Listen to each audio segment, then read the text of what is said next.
Hindi pa nga nag-trending nga tong video na to mga kabudi, hindi ko pa nga malalaman na yung mga ginagamit pala nating shampoo dito pala sa halaman na to nanggagaling. Akala ko talaga dati kung ano-anong chemical gawa ang shampoo, yung pala dito pala siya nanggagaling kasi tignan nyo ayan no. Kapag daw pinipisil nyo tong pinakahalaman na to talaga naglalabas daw talaga siya ng shampoo. Grabe, ngayon ko lang nalaman na meron palang ganitong klaseng halaman, pati dito pala nanggagaling yung mga shampoo na ginagamit natin. Ayan no. Hala. Wow! Grabe totoo, kaya yun mga kapudi. After all these years, ngayon ko lang nalaman na dun pala nanggagaling sa halaman na yung mga ginagamit nating shampoo. Talagang pipigay mo lang daw yung halaman na yun. Talagang meron na daw lalabas na shampoo at pwede ka na daw maligo. Akala ko talaga dati yung mga ginagamit nating shampoo talagang nang ginagawa siya gamit yung mga iba't ibang klaseng chemical. Yung pala sa halaman pala na yun siya nakukuha. Ngayon ko lang nalaman yun na dahil nga sa nalaman ko nga na yun, talagang hinahanap ko nga siya dito sa amin. Talagang naghalughug ako dito sa kagubatan dito sa amin. Pero wala nga ako mahanap ng ganong klaseng halaman. Kaya naman meron nga naisip na paraan, gagamitin natin yung kapangyarihan ko at magte-teleport tayo kung saan tayo pwede makahanap ng ganong klaseng halaman para talagang makaligo na ako kasi sakto di pa ako naliligo. Doon tayo kukuha ng shampoo. So tara, oh my God, sana totoo talaga yung halaman na yun. Magte-teleport na tayo, papunta doon sa lugar kung saan meron yung halaman na yun. So ito na, in 1, 2, 3. Sana totoo talaga yun. Hala, nasan ako?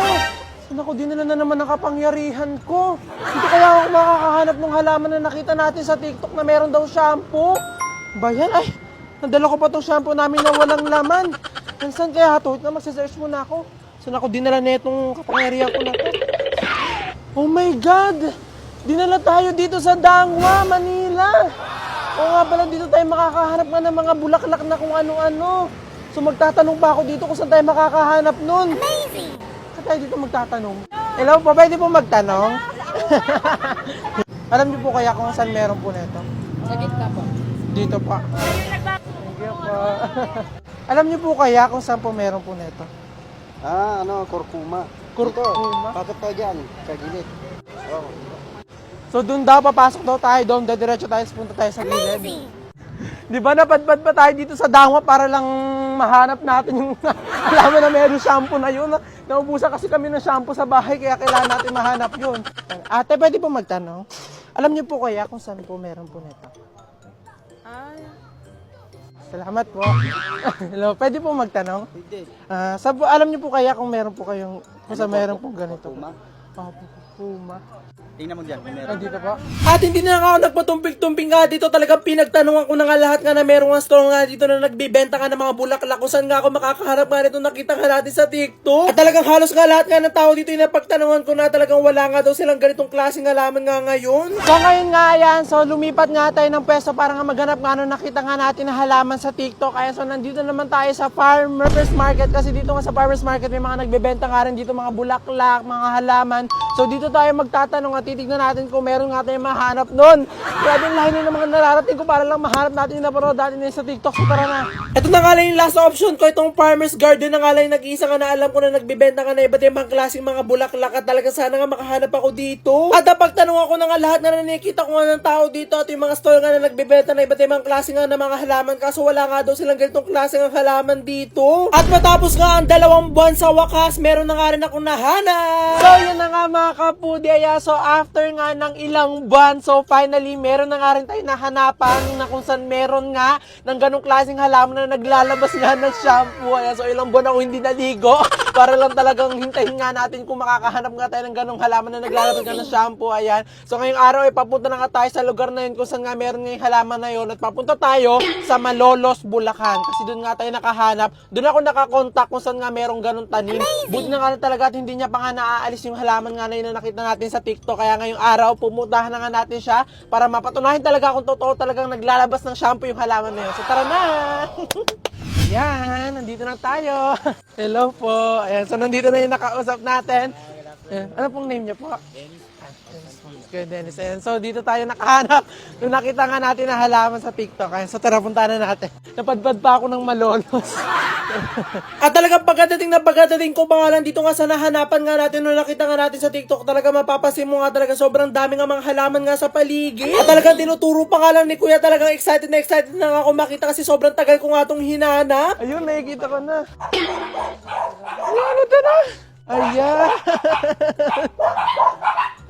Ito na, oh. Dahil po ano po to, hinahanap ko po tong halaman po na to.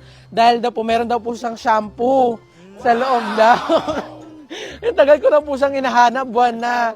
Pero alam nyo na po na may lumalabas po talaga sa kanya. Pag pinipisil. Oh, pero naparod ko po kasi meron daw po. Kaya ngayon, hindi rin pala alam nila Kuya Dennis na meron pala lumalabas dito na shampoo. Ayan, so ngayon papakita natin sa kanya kung paano. Ayan, try muna natin. Ilang buwan ako hindi naligo para hintayin to. Shampoo na to. Oh, try natin. Pinipisil daw to, tapos meron daw lalabas. So, try natin. Ito, tama, parang may mga laman. Ito, sariwa. Ayan, so ito, try natin siyang pigain. Titignan natin kung may lalabas na shampoo. Ayun nga, oh. Ayan, may lumalabas nga na liquid. Shampoo ba yun? Natin to.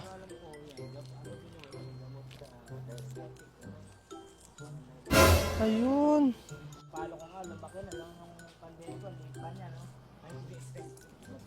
Ayun.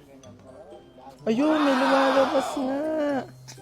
At nung nakita ko nga na meron nga lumalabas nga na kahit nga pa paano talagang pinipiga ko nga na sobrang higpit para nga talagang lumabas nga yung pinaka-shampoo nga na katulad na nakita nga natin sa TikTok. Kaya talagang lahat nga na nakikita ko nga dito talagang pinipiga ko nga, tinitignan ko nga kung talagang meron nga lalabas nga na shampoo. Sobrang tagal ko nga kasi talaga tong hinintay kaya talagang hindi nga pwede na wala nga lalabas nga dito na shampoo. At talagang inubos ko na nga ang lakas ko, talagang konti nga lang ilumalabas nga talaga sa kanyang shampoo at hindi nga katulad ng talagang sobrang dami na pagkapiga mo. At talaga naintindihan ko naman kung bakit nga konti nga lang yung shampoo nga na nilalabas niya dahil nga summer. Siguro nga lahat nga ng shampoo nga na nandito sa loob talaga natuyot na nga dahil nga sa sobrang init nga ng panahon. At kahit nga konti nga lang yung nilalabas niya nga shampoo, talagang tinatsaga ko pa nga rin, talaga pinipiga ko pa rin siya na pinipiga para nga kahit paano meron nga tayo makuha kahit ko konting shampoo. At talagang naubos ko na nga yung lahat nga ng lakas ko nga kapisil nga dito nga sa halaman nga na to na naglalabas nga ng shampoo, kaso kahit yung nga ilang patak talagang wala nga bumabagsak nga dito sa aking cup. At sumasagi nga rin sa isip ko na baka nga ibang halaman nga yung nakita nga natin sa TikTok at hindi nga ito yung, pero ito talaga yung mga nakita ko, ganito nga yung tsura nga nila.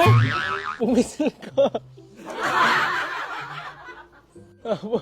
Wala talaga. At hindi nga rin kinalaunan, sumuko na nga ako. Talaga sinabi ko na nga lang dito nga kila Kuya Dennis nga na pengin na nga lang ako ng bunga at magtatanim na nga lang ako nito sa bahay. Kaya man i-comment nyo nga sa comment section kung saan nga ako makakaharap ng ganong klaseng halaman.